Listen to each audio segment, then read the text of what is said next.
Dites la vérité à son prochain. Parce que la vérité est éternelle. Dieu qui est la vérité.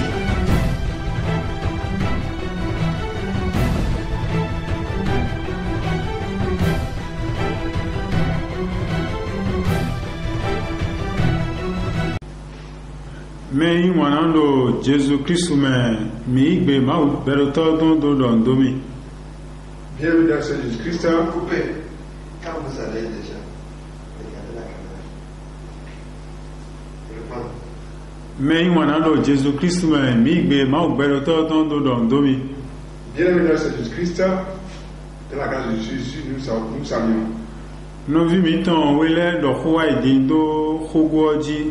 Bon, et j'ai remis des soins, mais il y a eu à Tongoji pour le Khodeji. Nos frères qui ont précédé ont parlé sur le thème. Nous allons aussi continuer dans le même sens.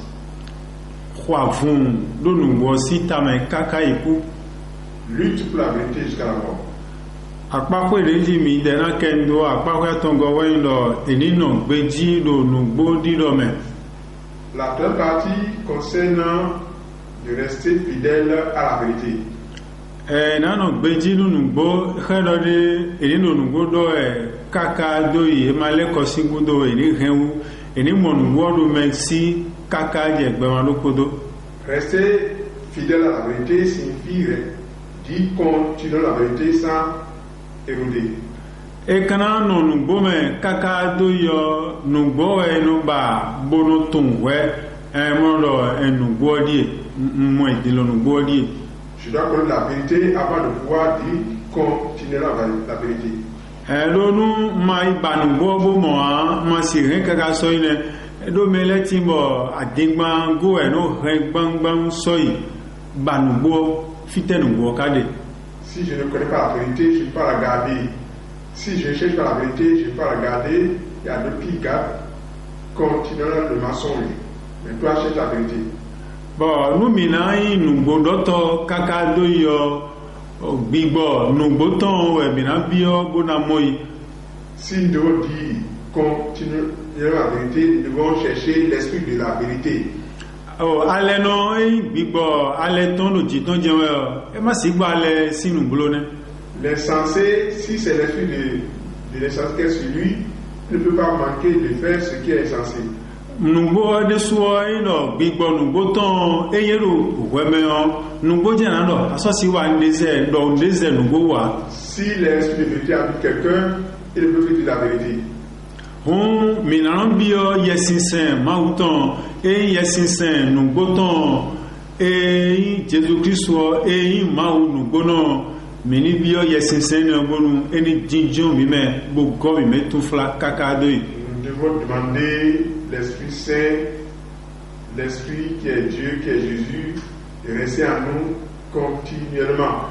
Nous vivons milo akpakwe ne jewe Jésus don mi do o luki si we ba taton we do ko si we do ko e waton goboro me de beaucoup de mona bio yesinsen mauton bo mawo na te gbele yesinsen no so be no nugbo me kaka do yo e wa si bio mawo be te ya mawo nugbo ba de mi lo.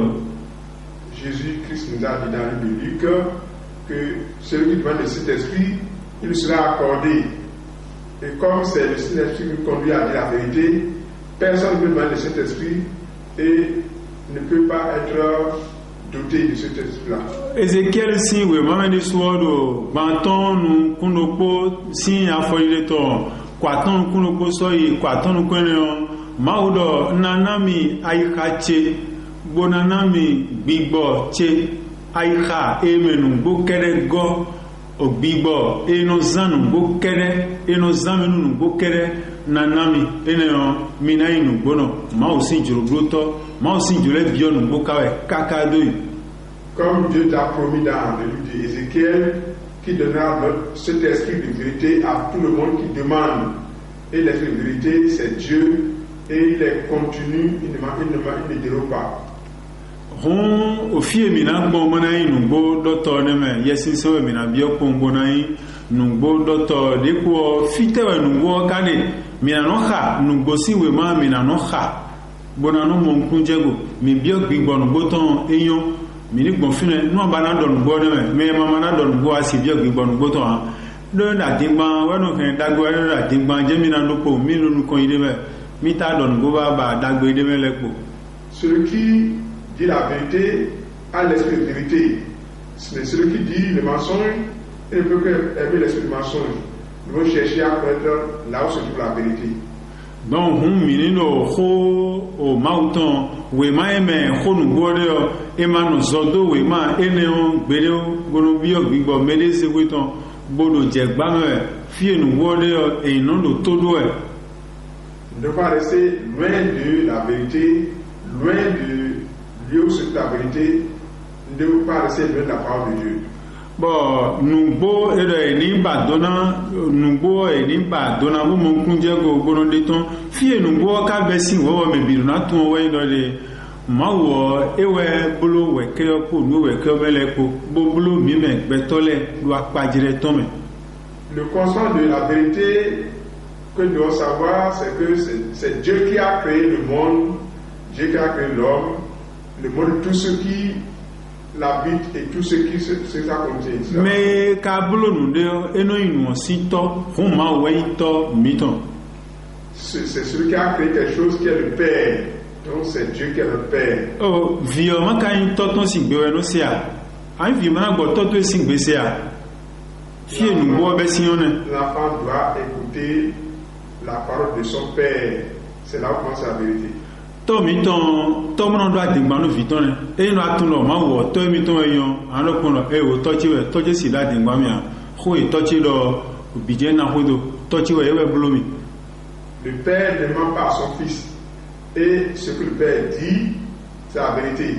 Pour cela je dois suivre ce que mon Père a dit parce qu'il dit la vérité.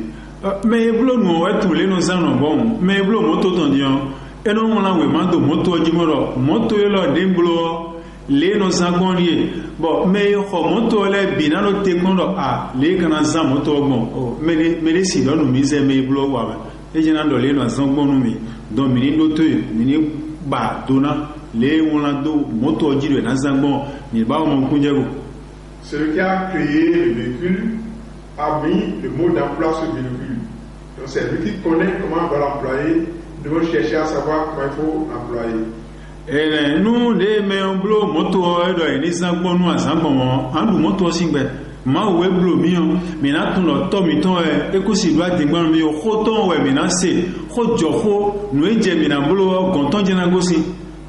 Bon, mais là, bah, donna, bona, réou, bona, nos sungonji, et nous, d'agbe, à bazamiton, d'agbe, à l'idon, miton, d'agbe, bigbo, miton, et nous, bon, ma outon, les gossi, tom, miton, golais, d'agbe, miton, Nous devons savoir ce que Dieu a prescrit sur nous en nous créant, en nous mettant en vie. Et c'est en pratiquant ce qu'il a dit sur nous, ce qu'il a exigé que nous fassions dans notre vie. C'est à cela que nous devons nous appeler pour vivre mieux. O wiwe o taton afoton kunoko afoile ton konton don mi boro mi non le nu supo amo mi no jo de na bulo donu mawo. Le livre de Proverbes nous a dit dans le chapitre 7 verset 1 que nous faisons beaucoup de projets mais que nous laissons la réalisation à Dieu. Do o jaki si ma ene afolile waton so afoton kunoko ma ndo de nu million wa mi na bulo mfondion so na ito leme na bulo nu le nu ado mo kaka nodo juro ma utoni wa me e ma ufon bonu ma ujuro na bulo le e ma mo ana ya dingba no so ni leti be no bana bulo bo beton le mi na bulo e wa ya ko ma unu gbero e o ma bulo ma gon fino. Jacques chapitre 4 verset 15 à 17 nous dit tout ce que tu veux faire faut implorer l'aide de Dieu pour le faire, sinon tu ne pourras pas le faire et tu seras menteur. Oui, il y a des mina don dien ouais, des négocier gbeg gbere do des mina konton le. Aga ton me do gbe ma uja, wo do mina yi don dien ouais. Fi o to yan ko egbele ko wi le ma tun ani e no do ko no jo ma udo a, do nu gbo ma o si wele. Jo tenton do doni. O mara ko yen do mo me, ma o ni fon mi, bonu no ejuro ma wo mina wa don. Nous demandons jamia, tout ce que vous voulez faire, implorer l'aide de Dieu, la volonté de Dieu. Il faut dire si Dieu le veut, je peux le faire. Donc il ne faut jamais écarter la volonté de Dieu dans toutes nos actions. Même when we dit Jésus mais il prend mais tout le est divine boy vio congbele et il peut vio congbele à cause de l'ordre là mais donc boy con vio mais le ko agonche ba do gbe mi bonu ile so mai vio gon ba ile ta nu vio e do mo nu me na i con vio le roi magile bo de yon amison. Quand Jésus est né, le roi Hérode a voulu le visiter quand les mages allaient visiter le Seigneur Jésus-Christ. Mais la suite nous dira non. Dianre e dagi donde bodo bon minimo le ko we do gbenu akosoro fi o fi re e tun le akoso ton ma o ka tun le akosoro to ton bodo fi o wu ton ba e jona wu fi de jo jona wiwe bo ma o do do mi ma le ko ali mi gbogbo wa ma gbogbo yo mi ma so yero dugo ero duna mo me ni adingbo ero e de so e na mo mi na le ko jo fo ne mi le bo ma o ka do fo de mi dine adonu kunu jote ma o ton do mo ana adingbo no so. Les mages ne connaissaient pas la pensée du roi Hérode. Ils voulaient retourner pour le rendre compte. Mais Dieu les a inspirés à ne pas revenir par le chemin par où ils sont passés. Donc tout ce que nous allons dire, il faut réserver une temps de choix à Dieu dans toute sa volonté. Et nous, Mauberoto, Naïwanu, do me no donugbo, me no jote me mautondo bo, mau no blo juruton, me no mau no iwani, do fie minagbon, ewe ilengbo itomiton, fie minagbon, ewe tun, nue minablo, nue je hamilo, mau wetun, ma iteme mauton si ansiton, bono pajitido, we pachenu wile, bo nue alenabulo, we anabulo, noa de minado, janado, Dans tout ce que nous faisons, réservons une place à Dieu. Nos prières sont formées, mais l'accomplissement de tout ce que nous voulons faire, ça dépend de la volonté de Dieu. Mina banu bo bona mo tanda mina di kesinu beto gbede alo apose le do bodo dion mina se tonu ma wea alo mina se tonu beto nous ma udo je mina blum. Nous devons chercher à faire la volonté de Dieu. Est-ce qu'il est bon d'obéir à l'homme plutôt qu'à Dieu? Les apôtres l'ont dit devant les pharisiens. Oh, nous y a do nous bomando nous y a de me koipo amo anania ko safira ko do acto wala ko seleton aton si nous konton se godo pogo ye sai kunba bona zekwetu biwa joe e dele ka so ze ai kunba ko biwa joa Pierre tenton wenu ye sai kunba mo de ko kwa ma o ka do nu Pierre bodo Pierre melolo e dai kunba sin ko de sa yedepo ko bidie se wa no dia bo Pierre do nu ye do anania o akwena bi bi sai kunba yo dia de atundo le me kudo ten o mechi we mi sao mi me mi ko ase mi ton ko kere o me ka mo kunje nu gbogo do do mo dion ale koda dingbando ya bodo de mere e ore kwede mi sa yo jene agbodo nu gbe ma yun lu wa. Dis la vérité apporte le bien, dis le mensonge comporte le malheur.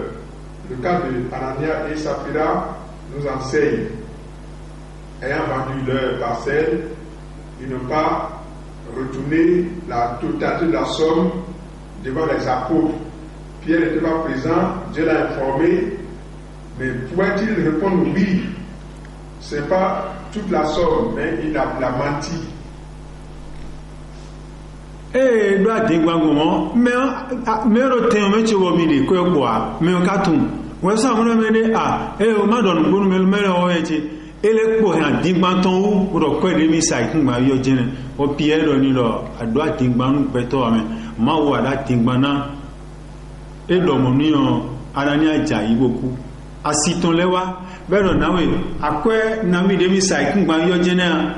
Asiton lo akwe mi sai kun ma yo jene. Nungbo odu tebo mina do nungbo ko me e wu ho to keme bo kele ni buro mi do nungbo de do ne me mo kunje nungbo mi do nungbo ni wo ko amoro e mo kunje o tu mi ton bagal bo ko da di gban lo ya. La femme de Anania a aussi menti à Pierre. si vous savez déjà que l'intéressé sait tout ce qui vous concerne, pourquoi continuer de mentir?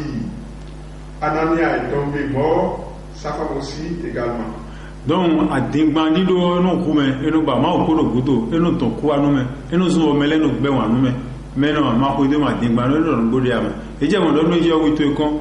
Donc, nous, mina Clitana, et ouais, de Paul, Timothée, à Kwakovigo, et Taton, à Foy de Théodore. On croit vous nous beau, mais nous croyons nous beau, croyons nous beau tam, ma croyons do à Dingmasin tam, nous donnons à nous la loi, pas qu'à dire goudou bang bang. Paul a dit dans son écrit de lutter pour la vérité, de faire le combat pour la vérité. Donc il s'agit pour nous chrétiens de lutter pour que cette vérité triomphe toujours. Mais donc nous nous filons à quoi nous gagnons nous. Nous saluons tous les frères, que Dieu vous